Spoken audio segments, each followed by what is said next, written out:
Les graphiques d'enthalpie. Alors, il existe des graphiques pour illustrer des réactions chimiques, alors pour illustrer leur variation d'enthalpie. Alors pour ça, il faut produire des graphiques, alors il y a certaines règles à respecter. La première, l'axe horizontal, il va illustrer la progression de la réaction. Donc on part du réactif qui va être à gauche et on va avoir une transformation vers les produits qui seront à droite, donc plus loin dans la progression de la réaction. Ensuite, l'axe vertical va illustrer l'enthalpie. Donc l'enthalpie H, et c'est en kilojoules toujours, on doit identifier notre valeur d'axe. On indique sur l'échelle les différentes valeurs importantes qui nous intéressent selon le cas. On n'a pas besoin de graduer cette échelle-là, seulement d'identifier les valeurs qui sont importantes. Étant donné que la valeur réelle d'enthalpie est majoritairement difficile à déterminer, donc dans la plupart des cas, vous ne l'aurez pas, à ce moment-là, comme norme, on va placer les réactifs à une enthalpie de 0. À moins d'informations contraires qui sont clairement identifiées. Par exemple, on vous donne l'enthalpie des réactifs ou des produits. À ce moment-là, vous devez identifier les bonnes valeurs pour l'enthalpie des produits ou des réactifs ou des produits. Mais sinon, vous placez les réactifs à une valeur de 0. L'axe vertical ne passe pas par 0. Ce n'est pas un graphique qui est cartésien. Alors, premier exemple de graphique. Alors, vous voyez que l'axe vertical, l'axe de l'enthalpie est en kilojoules identifié. Et en bas, on a l'axe horizontal qui est la progression de la réaction. Il n'y a pas de valeur d'identifier dans ce cas-ci parce que c'est un graphique qui est généralisé. Mais on voit que j'ai les réactifs qui sont à une certaine valeur. Ensuite, j'ai les produits qui sont à une autre valeur. On voit aussi que les réactifs sont plus hauts que les produits. Ça veut dire que les réactifs ont une enthalpie plus élevée que les produits. Donc, HR, on voit en haut plus grand que HP.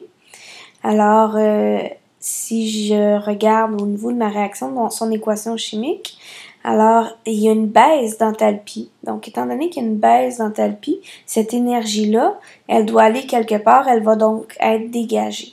Le surplus de la variation en kilojoules va être dégagé vers le milieu extérieur. C'est donc l'illustration d'une réaction qui est exothermique. La variation d'enthalpie, à ce moment-là, elle est négative. Si on prend le deuxième graphique, c'est celui d'une réaction qui est endothermique. À ce moment-là, les réactifs ont moins d'énergie que les produits.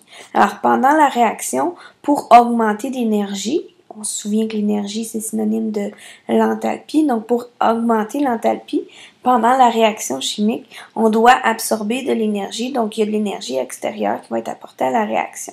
Il va y avoir donc une hausse d'enthalpie qui va entraîner l'absorption d'énergie. À ce moment-là, l'enthalpie des réactifs est plus petite que l'enthalpie des produits. Donc, c'est une réaction exothermique. Il doit y avoir de l'énergie dans les réactifs qui vont s'additionner aux réactifs pour donner les produits. Et le delta H, à ce moment-là, il est positif parce que la réaction absorbe de l'énergie. Ici, avec quelques valeurs où on vous donne l'enthalpie, c'est des graphiques de votre cahier. Alors, si la valeur de l'enthalpie des réactifs est de 100 kJ et que l'enthalpie des produits est de 20 kJ, la variation d'enthalpie, c'est l'enthalpie des produits moins l'enthalpie des réactifs. Donc, 20 kJ moins 100 kJ. Ça fait une variation d'enthalpie de moins 80 kJ. C'est le delta H. Il y a donc 80 kJ d'énergie qui va être dégagée pendant cette réaction-là. Pour celle du bas, si les réactifs font 50 kJ et les produits 150 kJ, la variation d'enthalpie, c'est toujours l'enthalpie des produits moins l'enthalpie des réactifs, donc 150 kJ moins 50 kJ, ce qui me donne une variation d'enthalpie de plus 100 kJ. Cette énergie-là, elle va être absorbée par la réaction pour s'intégrer dans les produits qui vont avoir une énergie interne beaucoup plus grande que les réactifs. En fait, plus grande de 100 kJ.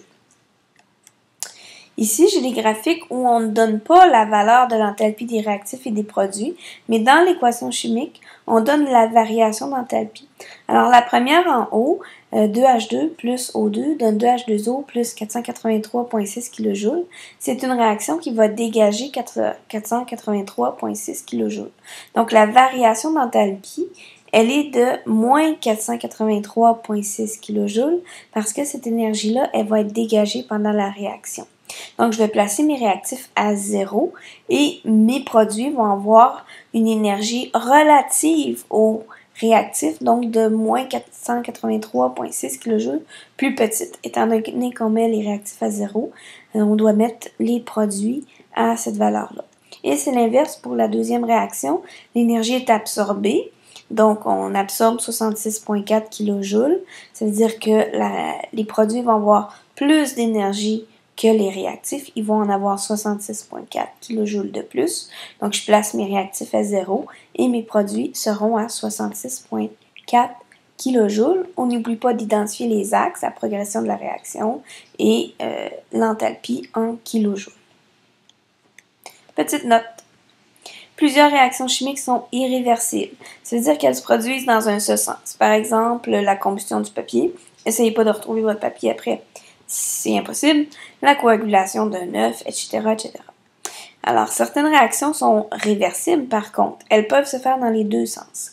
Par exemple, la synthèse et la décomposition d'une molécule. Les équations sont donc l'inverse une de l'autre.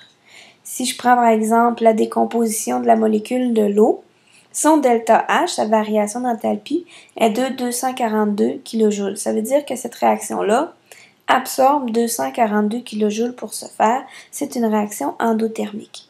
Mais si je inverse la réaction, c'est-à-dire que je forme de l'eau, je fais la synthèse de l'eau, alors c'est les mêmes ingrédients, mais les produits, les réactifs sont inversés.